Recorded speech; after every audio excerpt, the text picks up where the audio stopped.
আসসালামু আলাইকুম রাহমাতুল্লাহ।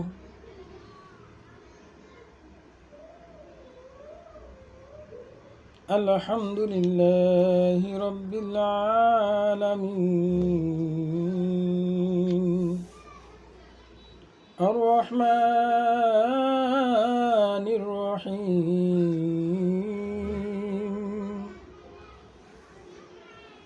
মালিকি ইয়াউমিদ্দিন।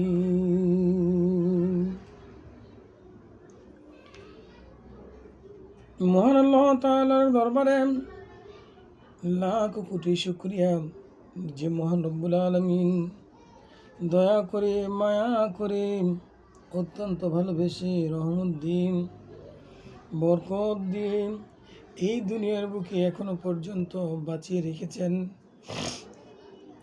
সেই জন্য মহান আল্লাহ তাআলার দরবারে অজস্র অগণিত শুকরিয়া। মহান আল্লাহ যদি চান যখন খুশি তখন এই দুনিয়া থেকে উঠাই নিয়ে যেতে পারেন। যাই হোক, আজকের যে মূল আলোচনা সে আলোচনার দিকে চলে যাই। আসলে যদি খুতবা ঠিক মতো পড়তে যাই আলোচনা অনেক লম্বা হয়ে যাবে। যেগুলো দীর্ঘায়িত আলোচনা সেগুলোর মধ্যে না আলোচনা করব। আজকের যে মূল আলোচনা সেটা হলো বায়াত গ্রহণ সম্পর্কে। যে আমরা যখন বায়াত গ্রহণ করে থাকি এই বায়াত গ্রহণ সম্পর্কে আল্লাহ রাব্বুল আলামিন রাসূলকে কি বলেছেন, এই বায়াত সম্পর্কে আল্লাহ তাআলা আমাদেরকে কি হুকুম করেছেন, এই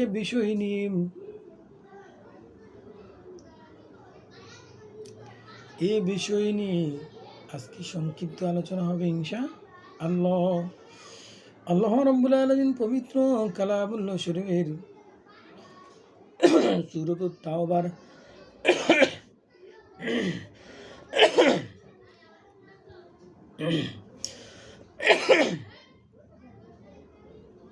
সূরাতুত তাওবার কুরআনুল কারীমের 9 নম্বর সূরা, এই 9 নম্বর সূরার 111 নম্বর আয়াতে আল্লাহ রাব্বুল আলামিন এ প্রসঙ্গে ঘোষণা করে দিয়েছেন। কি ঘোষণা করেছেন?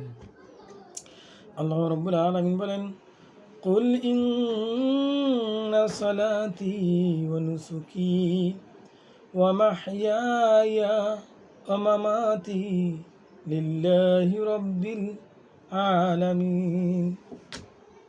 একটু বলুন।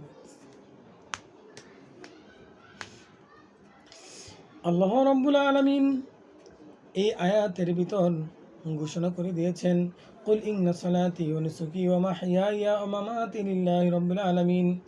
আপনি বলুন, আমার নামাজ, আমার কুরবানি এবং আমার জীবন ও মরণ বিশ্ব প্রতিপালকের জন্য, যিনি এই সারা বিশ্বের মালিক, তিনার জন্যই আমার আজকের এই কুরবানি, আমার নামাজ, আমার রোজা, আমার যা কিছু আছে সব কিছু একমাত্র আল্লাহ তাআলার জন্য।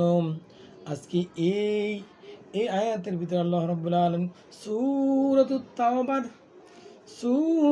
তাওবার কুরআনুল কারীমের 9 নম্বর সূরার 111 নম্বর আয়াতে আল্লাহ তাআলা বলে দিয়েছেন। শুধু তাই না, আল্লাহ রাব্বুল আলামিন সূরাতুল আনআম কুরআনুল কারীমের 6 নম্বর সূরার 162 নম্বর আয়াতে আল্লাহ রাব্বুল আলামিন ঘোষণা করে দিয়েছেন। কি ঘোষণা করেছেন জানেন? আল্লাহ রাব্বুল আলামিন বলেছেন, বালা মান আওফা বিফাহদিহি ওয়াত্তাকা ফাইন্নাল্লাহা ইউহিব্বুল মুত্তাকিন। আল্লাহ রাব্বুল আলামিন ঘোষণা করে দিলেন, আর যে ব্যক্তি তার ওয়াদা প্রতিশ্রুতি পূর্ণ করবে এবং তাকওয়ার নীতি অবলম্বন করবে সে আল্লাহ তাআলার প্রিয়ভাজন হবে। আর নিশ্চিন্তভাবে আল্লাহ পাক মুত্তাকিনদেরকে ভালোবাসেন। মুত্তাকিনদেরকে ভালোবাসেন এই প্রসঙ্গ নিয়ে আলোচনা করব। শুধু তাই নয়, আমি কুরআনুল কারীমের কোন কোন সূরার ভিতরে আল্লাহ রাব্বুল আলামিন এই বায়াত সম্পর্কে আলোচনা করেছেন সেই সম্পর্কে একটু ধারণা দিব। শুধু আয়াতগুলো বলে দিব, অর্থগুলো আজকে বলতে পারবো না। আজকে যে বিস্তারিত আলোচনা করব, ওই বিস্তারিত আলোচনার ভিতরে কিন্তু আমি সবগুলো বলে দিব ইনশাআল্লাহ। আল্লাহ রাব্বুল আলামিন সূরাতুল আলী ইমরান ৭৭ নম্বর আয়াতে আল্লাহ রাব্বুল আলামিন বলে দিয়েছেন বায়াত সম্পর্কে আলোচনা।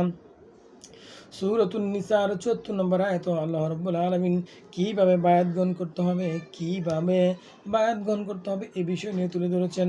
শুধু তাই নয়, সূরাতুত তাওবার ১১১ নম্বর আয়াতে সূরাতুল মুহতাহিন এর ১২ নম্বর আয়াতে সূরাতুন নাহলির ৫১ নম্বর আয়াত সূরাতুন নাহলির ৯১ নম্বর আয়াতে অর্থাৎ ৯১ নম্বর আয়াতে আল্লাহ রাব্বুল আলামিন বায়াত কীভাবে গ্রহণ করতে হবে, রসুলকে কীভাবে আদেশ করেছেন এভাবে তুলে ধরেছেন। শুধু তাই নয়, এ প্রসঙ্গে বিশ্বনবী মুহাম্মদ রাসূলুল্লাহ সাল্লাল্লাহু আলাইহি সাল্লামের অসংখ্য হাদিস, এই হাদিস থেকে ছোট্ট একখানা হাদিস আমি তেলাওয়াত করি।